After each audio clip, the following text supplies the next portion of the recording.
നമസ്കാരം. Raf talk ഫുട്ബോളിലേക്ക് അവർക്കും സ്വാഗതം. കോൺമബോളിൻ്റെ ഒളിമ്പിക് ക്വാളിഫയർ മത്സരങ്ങളുടെ ഫൈനൽ റൗണ്ടിൽ ബ്രസീലിന് ആദ്യ കളിയിൽ തോൽവി. ഏകപക്ഷീയമായ ഒരു ഗോളിന് പരാഗ്വയാണ് ബ്രസീലിനെ തോൽപ്പിച്ചിരിക്കുന്നത്.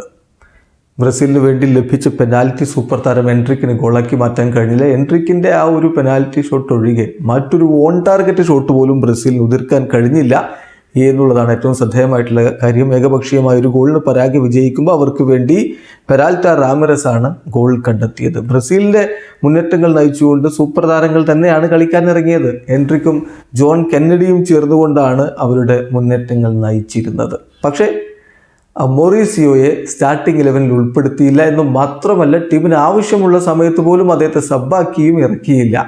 ഒരു പക്ഷേ ഈ ബ്രസീൽ ടീമിലെ ഏറ്റവും മികച്ച താരങ്ങളിൽ ഒരാളാണ് അദ്ദേഹം എന്നാണ് ബ്രസീലിൽ നിന്നുള്ള മാധ്യമങ്ങളൊക്കെ വിലയിരുത്തുന്നത്. പക്ഷേ അദ്ദേഹത്തെ ഇറക്കാത്തത് കോച്ച് റമോൺ മെനസസിനെതിരെ വലിയ വിമർശനങ്ങൾക്ക് വഴിവെച്ചിട്ടുണ്ട്. ഏതായാലും കളി 1-0 തോറ്റു.